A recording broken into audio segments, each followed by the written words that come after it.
욥기 42장 12절에서 17절까지의 말씀입니다. 여호와께서 욥의 말년에 욥에게 처음보다 더 복을 주시니 그가 양 14,000과 낙타 6,000과 소 1,000결이와 암나귀 1,000을 두었고 또 아들 7과 딸 3을 두었으며 그가 첫째 딸은 여미마라 이름하였고 둘째 딸은 그시아라 이름하였고 셋째 딸은 게렌 합북이라 이름하였으니 모든 땅에서 욥의 딸들처럼 아리따운 여자가 없었더라. 그들의 아버지가 그들에게 그들의 오라비들처럼 기업을 주었더라. 그 후에 욥이 140년을 살며 아들과 손자 4대를 보았고 욥이 늙어 나이가 차서 죽었더라. 아멘. 욥기 42장 12절에서 17절까지의 본문으로 욥의 고난 그 이후라고 하는 제목을 가지고 함께 말씀을 나누고자 합니다. 방금 읽었던 오늘 본문은 욥기의 마지막, 제일 마지막에 해당되어지는 말씀입니다. 우리가 그 욥기를 그래도 다 읽지는 않았어도 욥기의 내용은 알고 계실 겁니다. 대부분 아마 1장과 2장 제일 처음의 시작을 알고 계세요. 욥이 경건한 사람이었고 하나님이 욥을 자랑하고 사탄이 그 말 듣고 괜히 욥이 섬기겠냐고, 그럼 한번 시험해 보라고, 이렇게 하여서 이제 고난에 돌입하게 됩니다. 1장과 2장의 얘기는 잘 아세요. 근데 3장부터는 잘 안 읽으시죠? 너무 길어요. 이렇게 친구들이 욥, 네가 잘못해서 그런 거야. 회개하고 돌이키면 하나님이 회복시켜 줄 거야. 욥이 나는 억울해. 나는 그렇게 잘못하지 않았어. 하나님이 정말 이러시면 안 돼. 뭐 이러면서 그런 얘기들이 오래 계속되는데, 우리가 욥의 시작을 알고 대충의 내용을 알기는 하지만 상대적으로 욥의 결말에 대해서는 그냥 욥이 회복되었다. 재산 2배를 얻었다. 10명의 자녀를 다시 얻게 되었다. 그리고 행복하게 오래오래 살았다. 그런 정도로 저희가 알고 있습니다. 그런데 사실 그 뒷부분에 대해서 욥의 그 마지막 욥기의 결론에 대해서 깊이 생각을 해보지는 못했던 것 같습니다. 욥이 고난을 겪은 이후에 얼마의 기간을 더 살았는지 혹시 아십니까? 140년. 저 우리 주호 집사님 140년 이렇게 입술로 말씀해 주셨거든요. 어떻게 아셨어요? 140년? 평소에 알고 계셨습니까? 여기 앞에 써 있죠? 네. 우리 진선 집사님이 기가 막히게 딱딱 맞게 앞에 넘겨주십니다. 제가 깜짝깜짝 놀랍니다. 근데 140년을 더 살아요. 근데 욥이 고난 이후 140년을 더 살았다는 사실을 혹시 그동안 알고 계셨나요? 전혀 생각을 안 하셨죠. 그죠? 그러니까 우리는 그냥 행복하게 살았답니다. 이렇게 끝났을 거라고만 생각하고, 고난 그 이후에 대해서는 잘 생각을 안 하는데, 그런데 사실 욥은 그 이후에도 140년을 더 삽니다. 묻겠습니다. 욥이 고난을 겪은 이후 살게 된 140년의 그 시간 동안 욥에게는 행복한 일들만 있었을까요? 자자손손 아무도 아프지 않고 누구도 고생을 겪지 않고 일찍 죽는 사람은 한 사람도 없고 어떤 아픔도 없이 이미 천국에 가 있는 것 같은 삶을 살았을까요? 남은 140년 동안 눈물도 없고 고통도 없고 이별의 상실도 없이 억울하고 아픈 일도 없이 행복하게만 오래오래 살았을까요?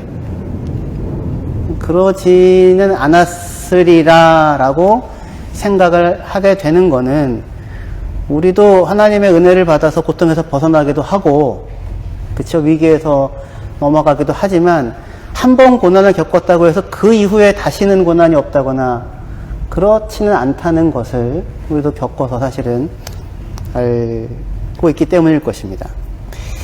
물론 욥기는 아무 균열 없는 그런 행복한 그 시절의 시작과 느닷없이 찾아온 고통과, 그리고 고통에서 하나님께서 다시 회복해 주셨다라고 하는 이런 이야기 구조를 갖고 있기 때문에 그리고 행복하게 살았답니다라는 형태로 끝나야 되는 그런 구조일 수 있을지 모르겠어요. 하지만 140년을 더 살아가는 동안에 한 번 고난을 통과했다고 다시 고난이 없으리라는 법이 없을 것이고, 그래서 욥기 시즌 2, 욥기 시즌 3 이렇게 얼마든지 나올 수도 있다는 사실은 생각을 할 수도 있을 것입니다. 욥이 고난 이후 140년을 더 살게 되는데, 고난을 겪었을 때 욥의 나이는 몇 살 정도 됐을까요? 성경에 안 나와요. 성경에는 안 나오는데, 그렇지만 10명의 자녀를 두었고, 그리고 엘리후라는 사람이 욥에게 이야기하면서 어르신이라고 얘기하거든요. 그러니까 최소한 50 이상은 됐을 것 같아요. 그리고 70인역이라고 그 히브리어 성경을 헬라어로 번역한 그 성경에는 욥이 140년 동안 더 살았다라고 하는 그 얘기 바로 전에 욥이 70살 때 고난을 겪었다라고 그렇게 옮겨놔요. 그러니까 충분히 그럴 수 있겠다 생각할 수 있는 나이대인 것 같아요. 그럼 만약에 이 얘기대로 욥이 70세 때 이런 고난을 겪었다면 욥이 그 이후 140년을 더 살았으니 지금까지 욥이 살아왔던 인생보다 2배를 더 살게 됐던 거죠. 복인가요? 그 2배를 더 살면서 욥에게는 아무 어려움이 없었을까요? 사실 우리는 그 욥의 고난 그 이후에 대해서 모릅니다. 성경에 딱히 써있지 않으니까요. 그렇지만 우리가 욥의 고난 그 이후에 대해서 제가 묻고 있는 이유는 욥이 고난을 통하여 얻게 된 것, 배워 알게 된 것이 무엇인가 라고 하는 그 물음을 묻기 위해서예요. 왜냐하면 이 일을 겪고 난 이전의 욥과 이 일을 겪고 난 이후의 욥은 뭔가 다른 것을 배웠고 뭔가 다른 것을 얻었을 거잖아요. 그렇죠? 그러니까 이전의 욥과 고난을 겪고 난 이후에 무언가를 배워 알게 된 그 사람으로서 욥이 살아내는 140년, 그것에 대해 생각을 하려고 하는 겁니다. 고난이 있느냐 없느냐가 아니라 그가 고난을 통과하여 배워 알게 된 그것을 가지고 그것이 자기 그 욥의 인생 앞에 당하게 되는 일이 무엇이든지 간에 이전의 욥과는 다른 자리에서 이 욥이 자기의 인생을 살아갔을 것이다 라고 생각할 수 있기 때문에 저희가 그 고난 그 이후를 물었던 것입니다.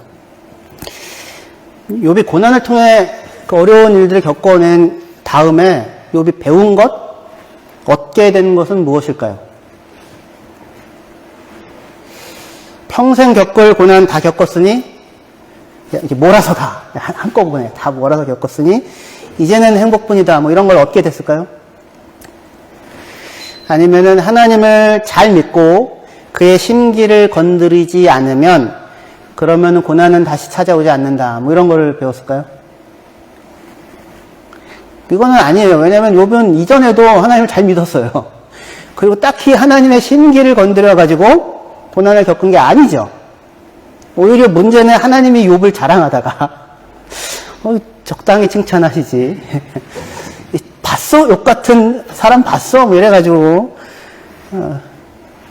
저희들은 다들 욥 같지는 않아가지고 적당하게 그런지 모르겠는데, 그러니까 하나님 말씀 잘 듣고 하나님 심기 건드리지 않으면 고난은 찾아오지 않는다. 이런 거는 욥의 얘기는 아니에요. 그걸 욥이 배웠던 건 아닐 겁니다. 그럼 욥이 자신의 고난을 통해서 겪었던 것은 뭐냐면 크게 두 가지를 확인할 수 있게 되는데, 하나는 욥이 자기는 다 알고 있다고 생각을 했었던 것 같아요. 근데 나는 알고 있다고 생각했는데 사실은 아무것도 모르고 있었구나 라고 하는 것을 하나 배우게 되고, 그리고 또 하나는 하나님은 욥이 생각했던 것, 욥이 상상했던 것보다 훨씬 더 큰 분이시구나 라고 하는 거를 욥이 배우게 됩니다. 자신이 겪은 고난보다 하나님이 더 크다는 걸 배우고 나의 세계보다 하나님의 우주가 비교할 수 없이 크다는 것을 배우고 내가 세상의 중심이 아니라는 것과 그래서 내가 이 광대한 우주의 작은 부분이라는 것을 배웁니다. 무가치하다는 뜻이 아니라 내가 전부가 아니라고 하는 것을 배우게 돼요. 그래서 욥기 42장 1절부터 보시면은요. 42장 1절부터 보시면 욥이 여호와께 대답하여 이르되 주께서는 못하실 일이 없사오며 무슨 계획이든지 못 이루실 것이 없는 줄 아오니. 그러니까 아오니 이렇게 있는데 영어 성경은 I know 이렇게 시작돼요. 내가 압니다. 내가 알게 되었습니다. 욥이 배운 거예요.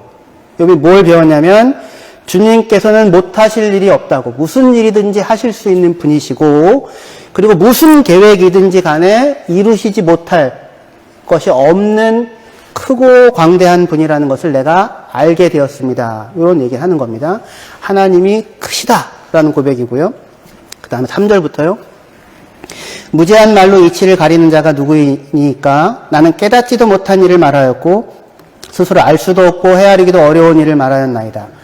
그러니까 앞에 3장부터 욥이 무수히 말을 많이 했는데 지금 돌아보니 자기가 한 말이 무슨 말을 하는지도 모르는 말을 했구나. 무슨 말인지도 모르는 말을 짓거렸구나. 이제 그렇게 얘기하게 되는 거예요. 내가 안다고 확신에 차서 했던 이야기가 사실은 무슨 말인지도 모르는 말을 했었습니다. 이렇게 지금 고백하고 있습니다. 그리고 4절이요. 내가 말하겠사오니 주는 들으시고 내가 주께 묻겠사오니 주여 내게 알게 하옵소서. 이거는 사실은 번역에 조금 번역상의 차이들이 있는데요. 우리 개혁성경은 이렇게 번역되어져 있지만 우리 개혁성경을 따르면 내가 하나님께 물을 테니 하나님 내게 대답해 주세요. 알게 해 주세요. 이렇게 들리잖아요. 근데 이제 대부분의 영어 성경과 거의 대부분의 번역 성경은 이거를 욥이 한 말로 보지 않고 하나님이 욥에게 했던 말을 욥이 인용하고 있는 걸로 봅니다. 그래서 이렇게 돼요. 그러니까 하나님이 말하는 거예요. 내가 너에게 말할 테니 너는 내게 들어라. 그러니까 그동안 욥이 무수히 많이 말했잖아요. 엄청나게 말했는데 이제 너 충분히 말했으니까 이제 내가 너한테 말할 테니 너는 내 말을 좀 듣고 그리고 내가 너에게 물어볼 테니 네가 한번 답해보련. 그렇게 지금 하나님이 하셨던 그 얘기를 욥이 인용을 하고 있는 겁니다. 욥이 엄청나게 하나님께 대해서 말하고 물음도 엄청나게 많이 물었거든요. 하나님 좀 대답 좀 해보세요. 정말 이러시깁니까? 이거 말이 안 되는 건 아닙니까? 이렇게 따져 물었었는데 이제는 하나님이 그럼 이제 내가 너한테 물어볼 테니까 네가 한번 나한테 대답을 좀 해봐라. 내가 땅에 기초를 놓았을 때 네가 거기 있었니? 이러면서 그래서 하나님이 묻는 그 무수한 물음을 막 폭포수처럼 물음을 쏟아놓는데 오리온 자리에 별을 묶을 때에 그것을 네가 어떻게 묶었는지 네가 아니? 뭐 어떤 우박 창고를 지을 때 뭐 이런 막 얘기하세요. 그 광대한 우주에 대해서 하나님이 얘기하시는데 여기 단 한마디도 대답을 할 수가 없는 거예요. 그래서 지금 욥이 얘기하는 겁니다. 당신이 내게 그렇게 말씀하셨죠. 내가 말할 테니 네가 이제 들어라. 내가 물을 테니 한번 대답해봐라. 주님 그렇게 말씀하셨는데 내가 한마디도 제대로 대답할 수 없었네요. 그가 4절이고요. 5절이요. 내가 주께 대하여 귀로 듣기만 한 눈으로 주를 배움나이다. 제가 하나님에 대해서 많이 알았고 하나님에 대하여서 나름 꽤 나는 하나님을 잘 알고 있다고 전지전능하고 선하시고 의로우시고 잘 알고 있다고 생각했는데 그동안은 그렇게 하나님에 대해서 알고 있는 내 지식을 가지고 하나님께 따져 물었는데 하나님을 직접 만나고 겪어보니 나는 정말 아무것도 아닌 작은 자이고 하나님은 얼마나 어마어마하게 크고 위대하신 분이신지를 이제 알게 되었습니다. 그 얘기하는 겁니다. 그리고 6절에 그러므로 내가 스스로 거두어드리고 티끌과 재 가운데서 회개합니다. 그래서 이제 내가 했던 말들을 다시 거두어드리고 내가 스스로 부끄럽게 생각합니다. 그런 얘기예요. 스스로가 내가 했었던 그 말들을 부끄러워합니다. 내가 그렇게 말했던 것을 후회합니다. 그런 얘기입니다. 여기 회개한다는 얘기가 주님, 제가 사실은 굉장히 죄가 많은 인간이었는데 그걸 미처 모르고 있었네요. 내가 내 죄를 회개할 테니 용서해 주세요. 그 얘기 아니에요. 그 얘기는 욥의 친구들이 욥에게 했던 얘기고요. 그런 얘기가 아니라 지금 그 표현 자체가 니함이라고 내가 후회한다는 얘기입니다. 내가 아무것도 모르고 그런데 마치 모든 것을 알고 있기라도 한 양 그렇게 이야기하고 하나님께 따져묻고 조롱하고 빈정거리고 했던 그 모든 것에 대해 내가 스스로를 부끄럽게 생각합니다. 라고 그렇게 얘기하고 있는 것입니다. 욥이 지금 고난 이후 알게 된, 깨닫게 된, 얻게 된 것에 대한 자기 고백이에요. 그러니까 욥이 고난을 통해 얻게 된 것은 다만 재산 2배 더 예쁜 딸들이 아니라 자신의 자금에 대한 확인과 하나님의 크심에 대한 감각, 그 두 가지를 얻게 되었습니다. 근데 이것이 사실은 그런데 욥을 이전과 굉장히 다르게 만드는 내용이 됩니다. 한번 생각해 보십시오. 욥이 2배의 재산을 얻고 그리고 다시 10명의 자녀들을 다시 얻게 됐잖아요. 누구보다도 예쁜 딸을 얻게 됐습니다. 그런데 그렇게 2배의 재산을 얻고 10명의 자녀를 다시 얻게 되었다는 그 사실, 그것이 욥이 잃었던 10명의 자녀들에 대한 보상이 될 수 있을까요?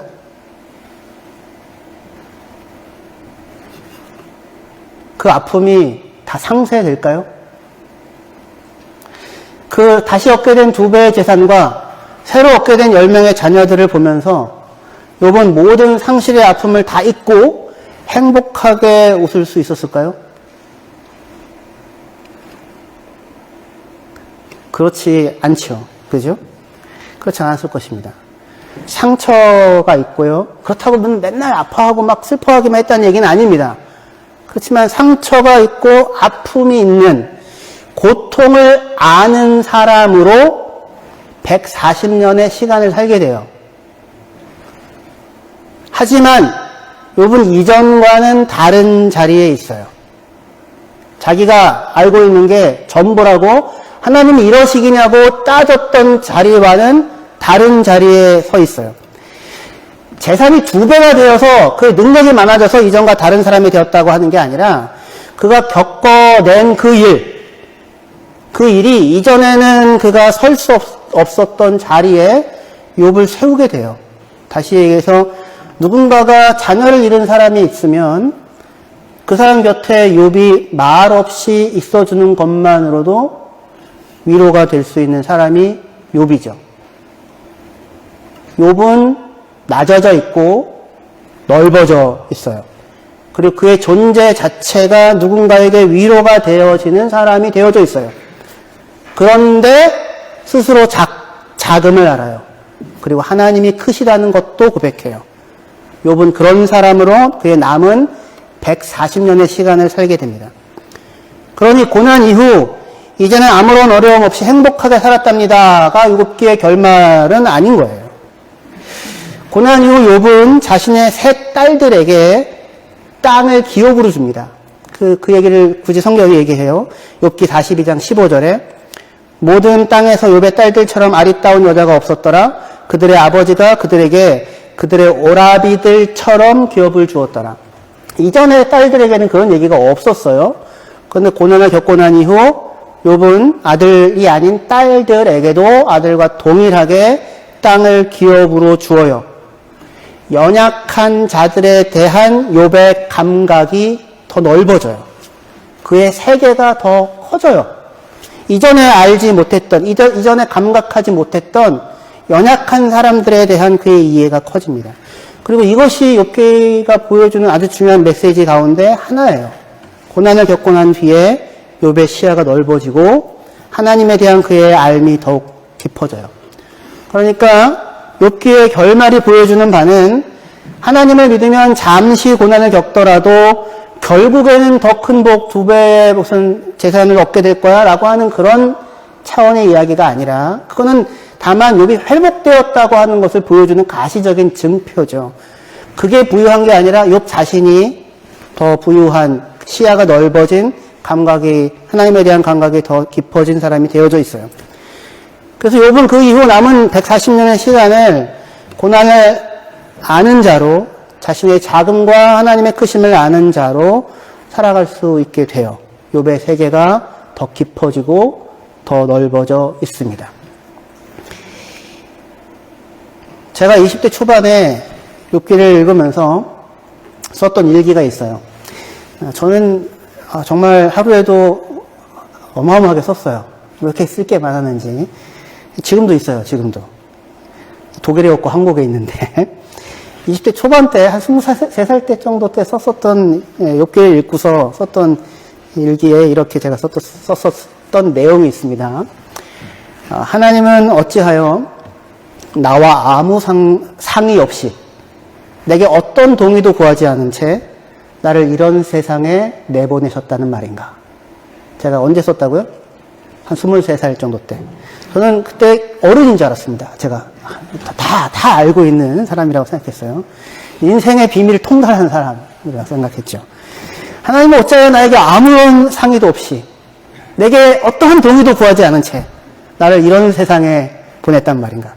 내가 태어나기 전에 내가 살아야 하는 세상이 어떤 세상인지 그 삶의 조건이 어떠한지 내게 아무런 설명도 해주지 않고, 그리고 너 갈래?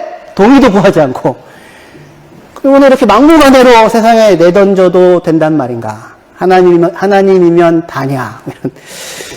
그리고 더군다나 죄로 뒤틀린 이런 세상에 그 태어나는 나도 처음부터 죄인인 채로 태어나서 그 조건을 살아내야 한다는 어떤 설명도 없이 내게 어떤 동의도 구하지 않고 세상에 나를 던져놓고는, 그리고는 내가 살아낸 삶의 기준으로 나를 평가하고 심판하시겠다고 말씀하시는 그 하나님은 도대체 어떤 하나님이란 말인가.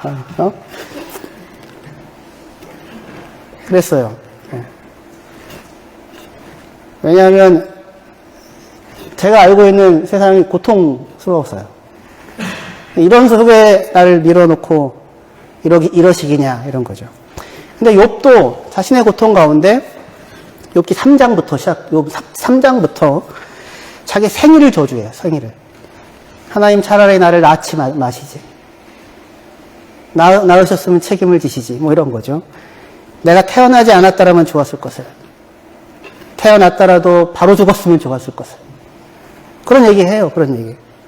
살아있는 오늘이 고통인 시간을 살면서 욥이 했었던 이런 호소나 제가 20대 초반에 썼었던 글이나 별로 다르지 않았던 것은 그 두 가지 다 그 좁은 시야를 가지고 있으면서 자기가 세상의 모든 것을 다 알고 있다고 생각하는, 세상의 중심이 자기라고 생각하는 그런 자리에 있다는 거예요. 시야가 좁은데 자기가 모든 걸 다 알고 있다고 생각해요.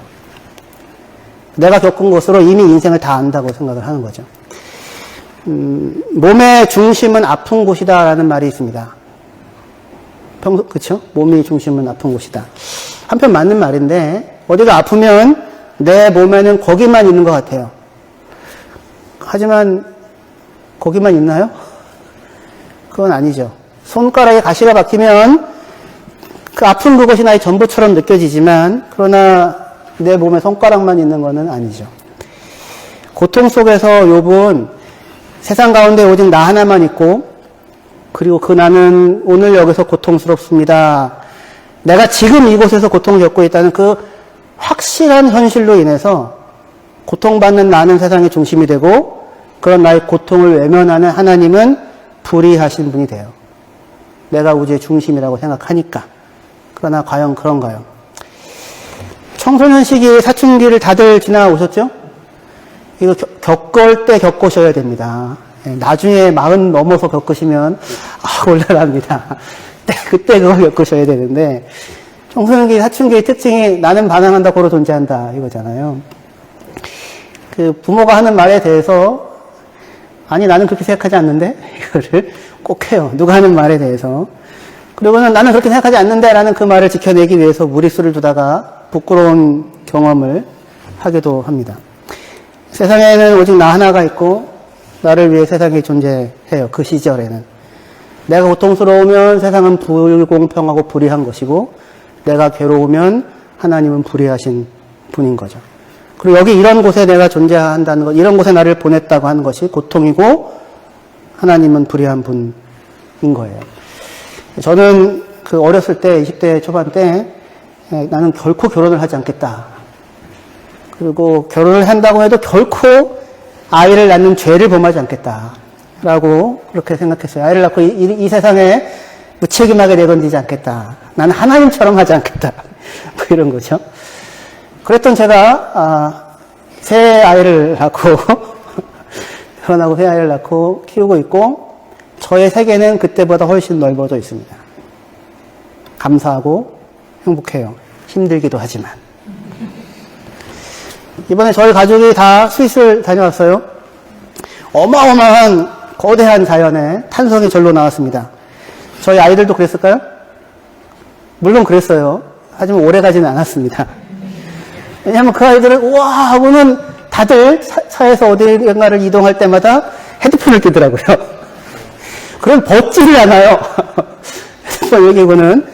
그래서 헤드폰과 더불어 음악의 세계 속에 빠져가지고 세계의 중심이 자기라는 것을 매 순간 확인하며 이 거대한 자연과 소통을 하지 않고 어마어마한 스위스의 자연 속에 오직 헤드폰을 끼고 자기의 세계 속에 빠져 내가 중요하고 나의 세계가 세상의 전부다 그렇게 하면서 그 세상을 보지는 않고 지나가더라고요. 그때는 그랬어요. 저도 머리카락이 쭈뼛하게 서가지고 이렇게 올라오는 게 그게 죽을 것 같이 괴롭고 밖에 나갈 수가 없는 거죠. 세상에 존재하는 불의와 고통과 신음은 안 보여요. 모든 감각이 자기에게로만 집중되어져 있는 고통의 오늘. 고통받으니 그럴 수밖에 없지요. 내가 고통스러운데 어떻게 모든 감각이 나에게 집중 안 될 수가 있겠어요. 그래서 하나님께 호소하고 이러시기냐고 탄식하고 따져 묻는 그 욥의 호소에 그런데 하나님은 귀를 막고 계시지 않으셨어요. 욥기 42장 7절 보시면요. 여호와께서 욥에게 이 말씀을 하신 후에 여호와께서 대만 사람 엘리바스에게 이르시되 내가 너와 내 두 친구에게 노하노니 이는 너희가 나를 가리켜 말한 것이 내 종 욥의 말같이 옳지 못함이니라. 이렇게 말해요. 엘리바스 욥의 친구들은 하나님을 편든다고 하나님을 위해서 말을 해요. 그런데 그 말이 옳지 않대요. 누구의 말이 옳으냐면 욥이 하나님에 대해 한 말이 보다 옳대요. 하나님에 대한 정당한 반응이래요. 뭐가요? 욥이 하나님에 대해 따져 묻고 호소하고 하나님 정말 이러시깁니까? 나를 왜 이렇게 앞에 가도 안 보이고 뒤에 가도 보이지 않고 좌우에도 보이지 않고 아무 대답도 하지 않고 고통 속에 몰아넣고 답답하게 계시니 어떻게 이러신단 말입니까? 라고 했던 그 욥의 말이 나에 대한 정당하고 바른 반응이라고 그렇게 얘기하세요. 이 얘기는 뭐냐면 하나님은 그 욥의 모든 호소들을 다 듣고 계셨다는 거예요. 욥의 고통의 이유에 대해 성경은 분명한 설명을 하지 않아요. 하나님도 나타나서 그 분명한 이유를 설명하지 않습니다. 어쩌면 설명을 해줘도 우리가 다 알아듣지 못할 거예요. 하지만 성경이 우리에게 분명하게 말씀하시는 것은 고통 가운데 욥은 결코 혼자가 아니었었다라고 하는 거예요. 하나님이 듣고 계셨어요. 친구들은 욥에게 정답을 알려주고는 답을 주었으니까 그 답대로 하면 너는 고통에서 벗어나고 그렇지 않으면 고통에 대한 책임은 너에게 있어 라고 하며 욥을 그냥 정답과 더불어 내버려 두었다면 하나님은 정답을 주시지는 않은 것 같은데 정답과 더불어 욥을 내버려 두시는 대신에 욥의 곁에 말없이 그의 곁을 지켜주시며 그의 모든 불평과 아픔의 소리를 잠잠히 들어주셨어요. 그리고는 욥에게 네가 세상의 중심이 아니고 너와 동일하게 고통을 당하는 무수한 사람들이 있고 그리고 하나님은 그 모두의 소리에 귀를 기울이고 계시며 그들의 아픔에 함께 아파하시는 분이심을 알려주세요. 예수의 십자가가 바로 그거죠. 욥의 친구들 중 누구도 욥과 함께 고통을 겪어준 자 없었어요. 욥 대신해서 고난을 받겠다고 나선 친구도 없었어요. 욥의 고통의 이유를 설명하겠다고만 애를 썼지. 너무 괴로웠어요, 여기. 근데 하나님은 욥에게 설명을 주시지는 않는데 욥과 함께 고통을 겪으시고 그리고 우리를 대신하여 고난의 자리에 기꺼이 서주세요. 하나님 왜 이렇게 행하시는지, 왜 이런 길을 가시는지 우리는 다 알 수 없어요. 우리는 작으니까요. 충분히 다 알 수 없는 사람들이니까요. 하나님 너무 크신 분이시니까요. 하지만 분명한 것은 하나님께서 우리와 함께 이 길을 가고 있다고 하는 것이며 우리와 함께 이 길을 가시고 계신다는 것이며 그리고 하나님이 우리와 함께 이 길을 가시는 것으로 우리의 세계는 넓어지고 우리의 시야도 커지고 하나님에 대한 우리의 이해도 더욱 깊어질 거예요. 그리고 그 세계 속에 하나님과 더불어 동행하여 걸어가는 세계 속에는 다만 고통하고 있는 너무나도 정당한 나만이 있는 게 아니라 고통하는 사람은 정당해요. 나만 정당해요. 하나님도 부당하고 다 아니에요.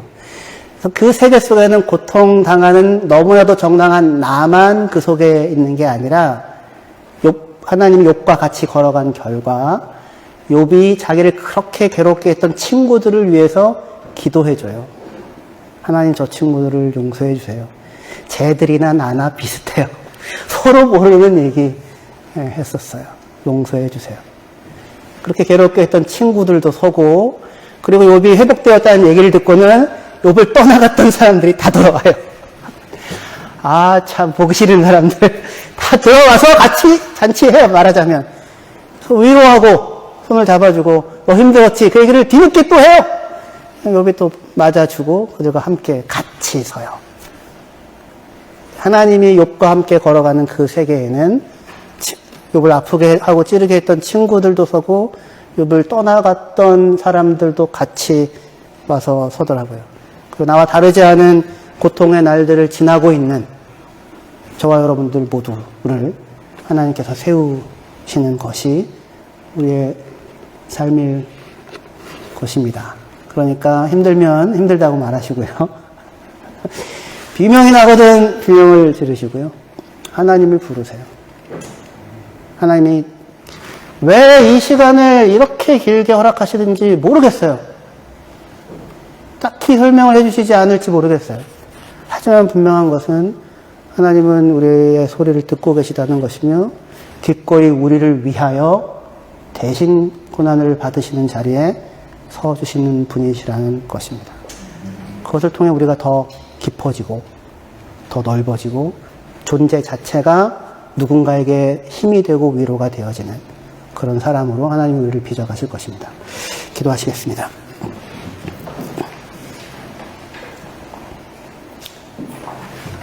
하나님 아버지 은혜와 사랑을 감사합니다. 청소년 시절에